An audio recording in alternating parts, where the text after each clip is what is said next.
Hello नमस्कार students, कैसे हैं आप सभी का स्वागत है आपके अपने YouTube channel Sandeep Dubey CGPSC में। आज हम लोग प्रोनाउन के दूसरे पार्ट को पढ़ेंगे। ठीक, ये ना सिर्फ आपकी सीजीएसई मेंस के लिए बल्कि सीजीपीएससी मेंस के लिए, कोई भी एग्जाम होगा सबके लिए महत्वपूर्ण है। सेंटेंस है, इसके वाक्यों को आप बहुत अच्छे से करिएगा ताकि चीजें आपको क्लियर हो। पहला चीज, और आज होली है तो आप सभी को होली की हार्दिक शुभकामनाएं। ये होली, ये जॉयफुल फेस्टिवल आपके जीवन में बहुत अच्छा करे, आप आगे बढ़ें, पढ़ाई करें और नौकरी प्राप्त करें। आप जो टारगेट फिक्स करके बैठे हैं उसको प्राप्त करें। अब सेशन को सीधे स्टार्ट करते हैं और इसका जो एमसीक्यूज है, मतलब जो प्रीवियस ईयर क्वेश्चन है, उसको मैं पीडीएफ फॉर्म में लाऊंगा। आज से कुछ दिन बाद 2 या 3 टॉपिक को एक साथ मर्ज करके डाल दूंगा। इसका पीडीएफ चाहिए रहेगा तो टेलीग्राम में जाके ज्वाइन हो जाइएगा, डिस्क्रिप्शन में इसका लिंक मिल जाएगा। ठीक, और बजट का भी वीडियो आने वाला है तो उसको भी बिल्कुल देखिएगा। साथ ही हिंदी का, इसको पूरा पढ़ने के बाद हिंदी के सर्वनाम को या प्रोनाउन को एक बार समरअप करेंगे कि वहां से भी कैसे प्रश्न आ सकते हैं और कैसे उसका टॉपिक है।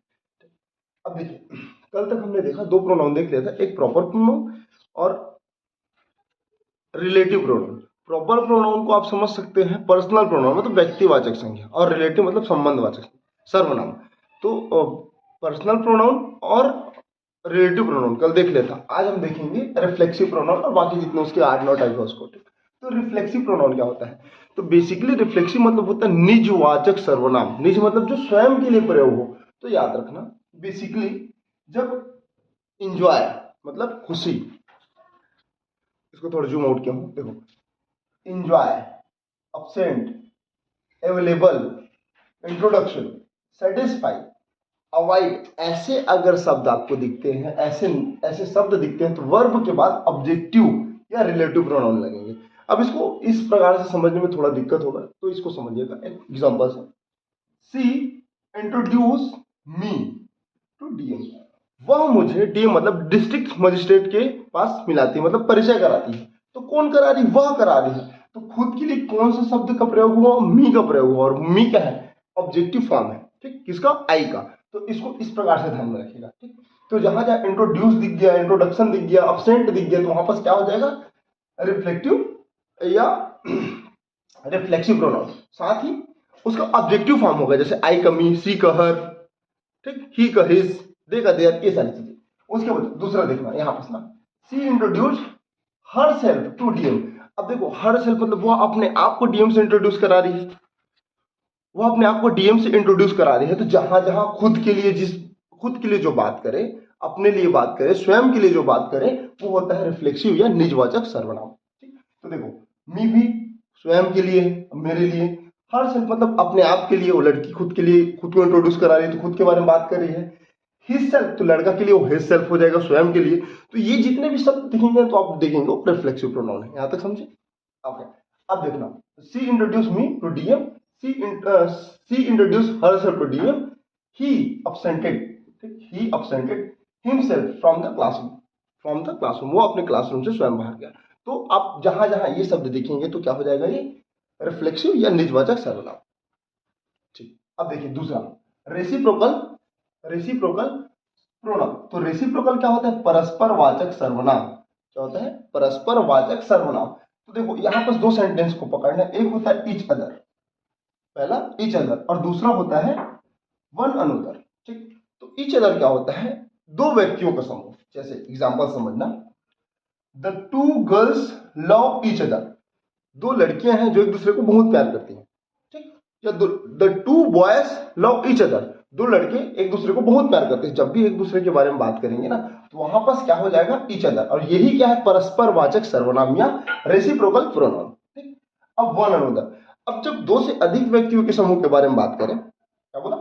अगर 2 से अधिक व्यक्तियों के समूह के बारे में बात करें तो वहां पर ना ईच अदर नहीं लगेगा, वहां पर लगेगा वन अनदर। ठीक, जैसे we all love one another. हम सभी एक दूसरे को प्यार करते हैं। क्या बोला? हम सभी एक दूसरे को प्यार करते हैं। तो जहां सभी शब्द का प्रयोग हो जाए या 2 या 2 से अधिक शब्दों का प्रयोग हो जाए, वहां पर क्या लगेगा भैया? One another. आप इसके स्क्रीनशॉट लेना, समझना और लिख के रखना, क्योंकि ये चीजें न सिर्फ आपके प्रोनाउन के पर्सपेक्टिव से बल्कि हर एक चीज में काम आएगा। आपके वॉकअप को सही करने में काम आएगा, आपकी इंग्लिश में प्रोनाउंसिएशन का काम आएगा, और आपको इंग्लिश बोलने में भी सहायता प्रदान करेगा। तो देखो, ईच अदर 2 व्यक्तियों के समूह के लिए, जबकि वन अनदर 2 से अधिक व्यक्तियों के समूह के लिए। यहां तक समझे? ये होता है रेसिप्रोकल प्रोनाउन। आगे देखते हैं डिस्ट्रीब्यूटिव प्रोनाउन। अब यहाँ पर देखना distributive pronoun.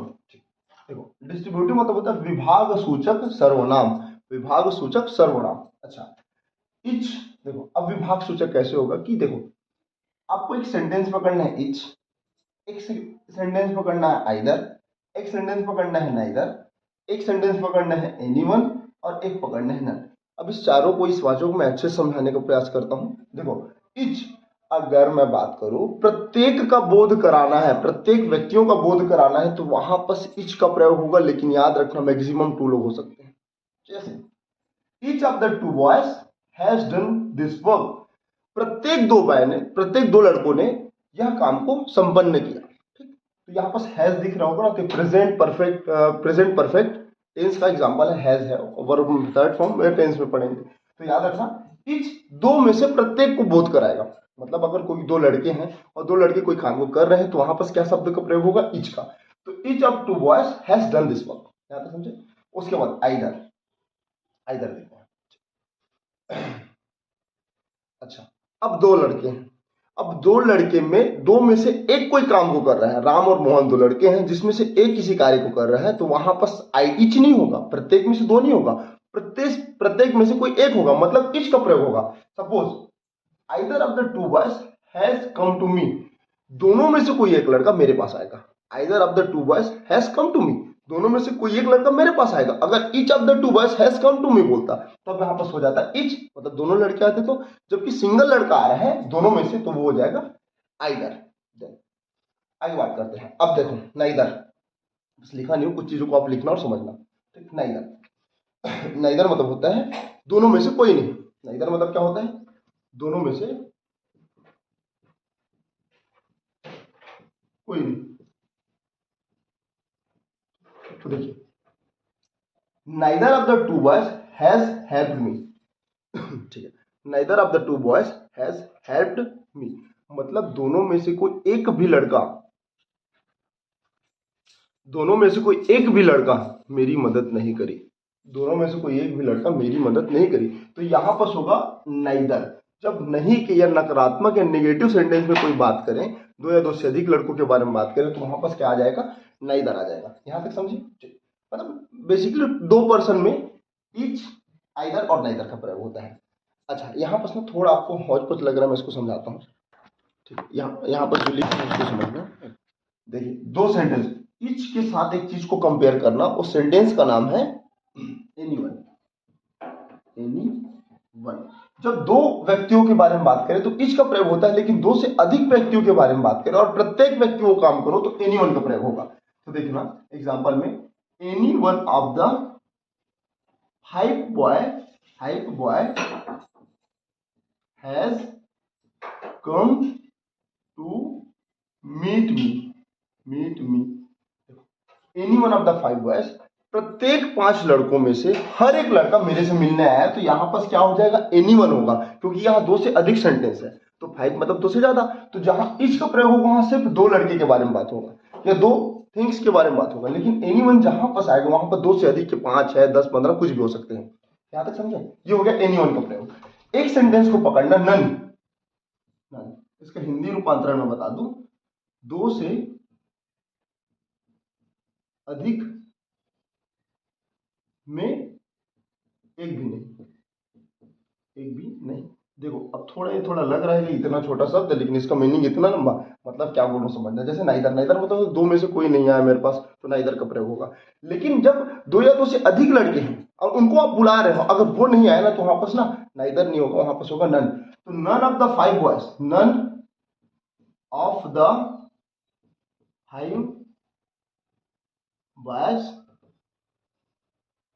Has come to meet me, 5 में से कोई भी लड़का मेरे से मिलने नहीं आया।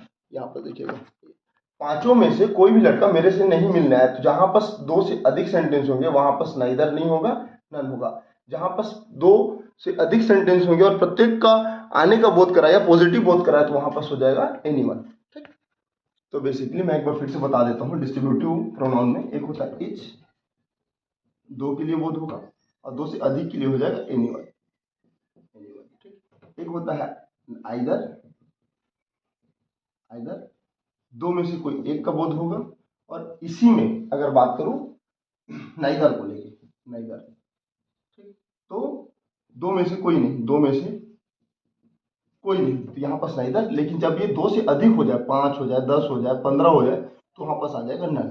इतना ही याद रखना है इस डिस्ट्रीब्यूटिव प्रोनाउन या विभाग सूचक सर्वनाम के अंतर्गत। आगे बात करते हैं, ठीक है। अब यहाँ पर देखना इनडिफिनिट या अनिश्चयवाचक प्रोनाउन, इनडिफिनिट प्रोनाउन। तो इनडिफिनिट प्रोनाउन में क्या होता है, तो दो तीन चीज को पकड़ना। एक होता है एवरीबॉडी, एक होता है समवन, एक होता है एवरीथिंग। तो देखो एवरीबॉडी मतलब प्रत्येक लोग, प्रत्येक लड़के या प्रत्येक लोग, तो एवरीबॉडी का प्रयोग होगा, ठीक। समवन मतलब कुछ लड़के, कुछ में से कोई एक, समवन। एवरीथिंग प्रत्येक, प्रत्येक लोग, तो एवरीथिंग। देखो everybody has do his duty. तो यहां पर मैं आपको बताने की कोशिश कर रहा हूं कि जब भी एवरीबॉडी आएगा और जो सेंटेंस का प्रयोग होगा वहां पर ये हो जाएगा ऑब्जेक्टिव केस, ऑब्जेक्टिव केस। तो ऑब्जेक्टिव केस क्या होता है, जैसे ही का, फिर से बता रहा हूं हिज। तो यहां पर अगर ये सेंटेंस है कि everybody should do he duty, तो ये गलत हो जाएगा। तो यहां पर क्या आ जाएगा, हिज ड्यूटी। दे रहेगा तो देयर ड्यूटी, ये सारी चीजें। समवन में भी सेम हो जाएगा, someone has done his duty, मतलब कुछ लोग अपने काम को पूरा कर देते। यहां भी क्या हो जाएगा, ऑब्जेक्टिव केस, हिज का प्रयोग हुआ। जहां पर लेकिन एक चीज ध्यान रखना, ये वाला सेंटेंस जो आपके लिए बहुत महत्वपूर्ण है, जहां पर एवरीथिंग आ गया, प्रत्येक ना, एवरीथिंग। अब देखो ये जितने भी सेंटेंस है ना, देखने में तो लग रहा है कि बहुवचन है, लेकिन ये सेंटेंस बहुवचन को एक साथ समग्र रूप से प्रयोग हो रहा है, इसी कारण यहाँ पर सिंगुलर हेल्पिंग वर्ब लगा है, ठीक। तो एवरीथिंग, जहां एवरीथिंग दिख जाएगा वहां पर बस ना हिज हैज ऐसा कुछ नहीं आएगा, इट्स हो जाएगा, ठीक। जहां एवरीथिंग दिख रहा है वहां पर क्या हो जाएगा, इट्स। तो everything has its own important. हर एक व्यक्ति का अपना एक महत्व होता है, ये बताने की कोशिश कर रहा है पूरा वाक्य। तो ठीक है, एवरीथिंग के साथ इसका प्रयोग होगा, इट्स का, जबकि समवन, एवरीबॉडी, इसमें ऑब्जेक्टिव केस जो रहेगा, जैसे हिज तो ऑब्जेक्टिव केस का, ठीक। अगला देखते हैं, ठीक। अगला क्या है, डिमोन्स्ट्रेटिव प्रोनाउन या संकेतवाचक सर्वनाम, ठीक। तो डिमोन्स्ट्रेटिव मतलब तो संकेत। अब एक बात बताइए, पहले मैं आपको कॉन्सेप्ट समझा देता हूँ, समझा देता हूँ। डेमोन्स्ट्रेटिव मतलब होता है संकेत। देखो तीन सेंटेंस को पकड़ना, दिस दैट, ओके, क्यों तीन नहीं चार। दिस का बहुवचन होता है दिस, प्रोनाउंसिएशन विशेष कर ध्यान, दिस दिस, दैट दोस। जब किसी वस्तु के, ठीक है, निकटता का बोध हो या एक वचन या एक वस्तु का बोध हो, तो वहां पर होगा दिस का प्रयोग। पहला निकटता, नियर, और एक वचन, ठीक। तो यहां पर प्रयोग होगा दिस का। मान लो एक घर है, यहां पर एक लड़का खड़ा हुआ है, अब इसको बताना है कि घर तो बहुत पास है, तो दिस इज माई होम, उसी का घर है, दिस इज माई होम, ठीक। तो दिस क्या हो जाएगा, एक प्रकार से डिमोन्स्ट्रेटिव या संकेतवाचक, संकेत मतलब बता रहे कि भाई ये मेरा घर है, और पास में है तो दिस का प्रयोग होगा, एक वचन के लिए प्रयोग होगा। तो ये सेंटेंस को आप समझ सकते हैं, ठीक। एक चीज अब बात करता हूं मैं, इसी में एग्जांपल देखता हूं, यहां पर लिखा हुआ उसको मैं हाल ही देता हूं। दिस के लिए कौन सा एग्जांपल हो सकता है, this is a present from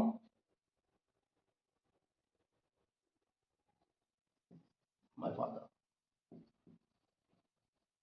ये सेंटेंस, इस सेंटेंस के साथ इसको समझ सकते हैं। अब दिस का प्रयोग देखते हैं, किसका, दिस का ना, दिस का, दिस। देखो दिस का प्रयोग होगा, पहला चीज तो निकटता के लिए, निकटता के लिए, समीप के लिए, निकटता के लिए और बहुवचन के लिए। तो बहुवचन कैसे समझेंगे, प्लूरल नंबर कैसे समझेंगे, देखो दिस आर माय फ्रेंड्स। दोस्त लोग पास हैं, मेरे पास है, और बहुत सारे हैं, तो पास में भी है, समीप के लिए बहुत सारे, मतलब बहुवचन है। तो this are my friends, this are my friend, ये कथन बिल्कुल गलत होगा क्योंकि ये सिंगुलर के लिए है। ये दोनों को आपको ध्यान में रखना है। आगे देखते हैं दोस्त और दैट को, दोस्त को समझते हैं, ठीक। पहले दैट को समझते हैं। देखो मान लो एक घर है, अब भाई कोई यहां पर है तो बहुत समीप में है ना, अगर यही लड़का यहां फंसा गया, अब बताएगा ये मेरा घर है, तो that is my home, that is my home. तो अगर कोई भी चीज जो दूर है, ठीक, कोई भी चीज जो दूर है, तो दूर के लिए और एक वचन के लिए दैट का प्रयोग होता है। जैसे अभी मैंने एक एग्जांपल बताया और दूसरा एग्जांपल समझना, that is my elder sister. मतलब एक यहाँ पर मान लो एक बहन है, एक लड़की है, यहाँ पर उसका भाई है, अपने दोस्त को बता रहा है, दूर में है, तो भाई ये जो है ना मेरी बहन है, ये हो जाएगा दैट का प्रयोग, एक वचन और दूर के लिए। दूसरा दोस्त का देखते हैं। दोस्त पुनः एक बहुवचन और दूर के लिए, दोज आर राम्स, स्टॉप लग गया, राम्स होम। ये जो घर है, एक मिनट, ये जो घर है, यहाँ पर लड़का बता रहा है दोस्तों को, ठीक, ये जो घर है ना, ये किसका घर है, ये राम का घर है। तो दोज आर राम्स होम, मतलब राम्स मतलब बहुवचन के पर्सपेक्टिव से प्रयोग हो रहा है, या देयर होम्स बोल सकते हैं। तो ये क्या हो जाएगा, इस प्रकार से आप डेमोन्स्ट्रेटिव प्रोनाउन को समझ सकते हैं। अब प्रयास करना लास्ट वाला जो बहुत ही महत्वपूर्ण है, इंट्रोगेटिव प्रोनाउन या प्रश्नवाचक सर्वनाम। देखो, who is at the door, जहां पर आपको WH वर्ड मिल गया, जहां पर आपको क्वेश्चन मार्क मिल गया, वो सब क्या हो जाएंगे, इंट्रोगेटिव या प्रश्नवाचक सर्वनाम। तो हु टीचेस यू इंग्लिश, आपको कौन अंग्रेजी पढ़ा रहा है। और जब दो चीजों में कंपेयर करना होगा ना, तो वहां पर विच का प्रयोग होता है। जैसे which of this picture do you like most, मतलब इनमें से कौन सा पिक्चर आपको पसंद है। तो ये बहुवचन की पर्सपेक्टिव से प्रयोग हो गया, तुलना के प्रयोग से प्रयोग हो गया, और साथ ही अब भैया कंपेरिजन के, तो बहुत सारे तस्वीर हैं, बहुत सारे तस्वीर है, इस सारे तस्वीर में कौन सा तस्वीर आपको पसंद आ रहा है, तो विच का प्रयोग हुआ। अच्छा, एक चीज समझना है, यहाँ पर जो मैं लिखा हूं, हु और हु, ठीक, देखो कभी भी जब प्रीपोजिशन सामने लग जाए तो वहां पर हु नहीं लगेगा, हुम हो जाएगा। तो यहाँ पर लिखाया हुआ है, बाय हुम, ठीक, वॉज द ग्लास ब्रोकन, किसने ग्लास को तोड़ा। तो देखो, तो बाई अगर सामने लग गया तो ये बाई क्या है, प्रीपोजिशन है। तो प्रीपोजिशन जब सामने लगता है ना, तो वो नहीं होता, क्या हो जाता है, हुम, ठीक। जबकि प्रीपोजिशन अगर लास्ट में लगता है तो क्या हो जाएगा। अब यहाँ पर देखो, who is your name, who is you, एक समझ लेना एक चीज। दूसरा, who was the Ramayana return, return by. अब देखो, बाय प्रीपोजिशन है, पीछे लगा, सबसे पहले क्या होता है, पीछे, बिफोर, पीछे लगा, पीछे लगा पहला चीज। दूसरा, ठीक, नाउन के बाद लगा दूसरा चीज। तो यहाँ पर हुम नहीं होगी, क्या हो जाएगा, हु। तो ये दोनों को इस प्रकार से समझ सकते हैं। ये सारी चीजें हैं, इतना ही समरप इस वीडियो का था, इतना ही समरप था। इसमें आपको इतना ही पढ़ना है, इससे ज्यादा नहीं पढ़ना है। मैं क्वेश्चन पेपर लाऊंगा प्रीवियस ईयर के व्यापक में, जो जो एग्जाम हुए हैं, जो जो एग्जाम में लिया गया है। एक बार हम लोग हिंदी के सर्वनाम को थोड़ा देख लेते हैं। जैसे सर्वनाम हिंदी के बारे में बात करूं तो बेसिकली हिंदी के जो सर्वनाम होते हैं 6। सर्वनाम का बेसिकली उद्देश्य क्या होता है, समरप रहेगा, इंग्लिश को हिंदी से कंपेयर करके समझना। 6, ठीक। इसका बेसिक उद्देश्य क्या होता है कि जो संज्ञा का बार बार पुनरावृत्ति होता है ना, उसको समाप्त करना या कम करना, पहला चीज, ठीक। तो हिंदी में 6 प्रकार के जो सर्वनाम होते हैं ना, उसमें पहला हो जाता है, बताइए, पहला हो जाता है पुरुषवाचक सर्वनाम, पुरुषवाचक सर्वनाम। दूसरा होता है निजवाचक सर्वनाम। तीसरा होता है निश्चयवाचक सर्वनाम। हिंदी में, इंग्लिश में ज्यादा पढ़ना पड़ता है। अनिश्चयवाचक सर्वनाम, अनिश्चय कंपेयर करके पढ़ना भैया, क्योंकि हिंदी इंग्लिश दोनों पढ़ना है, ठीक। उसके बाद प्रश्नवाचक सर्वनाम, प्रश्नवाचक सर्वनाम, और एक होता है संबंधवाचक सर्वनाम, संबंधवाचक सर्वनाम, ठीक। तो पुरुषवाचक 3 प्रकार के होते हैं, जैसे मैंने बताया, उत्तम पुरुष, मध्यम पुरुष और अन्य पुरुष, ठीक। जो खुद के बारे में बताए, आई और वी, मतलब वी और हम, मतलब मैं और हम, ये हो जाएगा उत्तम पुरुष। जो दूसरे का बोध कराए, जैसे यू, मध्यम पुरुष। जो अन्य का बोध कराए, वो उत्तम पुरुष, मतलब वह, ठीक। एक होता है निजवाचक, मैं अपना काम स्वयं कर लूंगा, मैं अपना काम स्वयं कर लूंगा, तो ऐसे पहचानने के लिए दिया जाता है कर लूंगा। हिंदी में ऐसे पहचानने दिया जाता है, क्वेश्चन दे देगा, आपसे बोलेगा कि भैया ये कौन सा सर्वनाम है, बताना रहेगा। ये हो जाता है निजवाचक सर्वनाम। निश्चयवाचक सर्वनाम अभी जो देखे ना हमने, दिस दैट, यह मेरा घर है, यह मेरा घर है, तो ये भाई सीधा बोध करा रहा है कि ये घर किसका है, मेरा घर है, तो ये क्या हो जाएगा, निश्चयवाचक सर्वनाम। उसके बाद देखते हैं अनिश्चयवाचक सर्वनाम। अनिश्चयवाचक से तात्पर्य क्या है, कोई आ रहा है, कोई निश्चय ही नहीं है, कोई आ रहा है, कोई बुला रहा है, कुछ खाओगे, कुछ तो है। तो जितने भी आपको शब्द दिखेंगे ना जिसमें आपको निश्चितता का बोध ना हो, अनिश्चयवाचक। अच्छा, प्रश्नवाचक क्या होता है, तुम कहाँ गए थे, तुम कहाँ गए थे, ये हो जाएगा प्रश्नवाचक। जहां पर WH वर्ड मिल जाए, क्वेश्चन मार्क मिल जाए, वो हो जाता है प्रश्नवाचक। संबंधवाचक, जो करेगा वो भरेगा, जैसी करनी वैसी भरनी, घर द्वार जैसन जैसन घर द्वार तैसन तैसन लइका, और जैसन जैसन दाई दादा वैसन तैसन लइका। तो ये हो जाता है संबंधवाचक सर्वनाम। मम्मी हंस रही है। तो ये सारी चीजें हैं, तो इसमें इतना को आप समरअप कर लेना, याद कर लेना, चीजों को देख लेना, यहाँ से प्रश्न बनेंगे। अच्छा लगे तो चैनल को सब्सक्राइब करके वीडियो को लाइक करना। मिलते हैं अगले वीडियो, तब तक के लिए जय हिंद, हैप्पी होली, जय छत्तीसगढ़।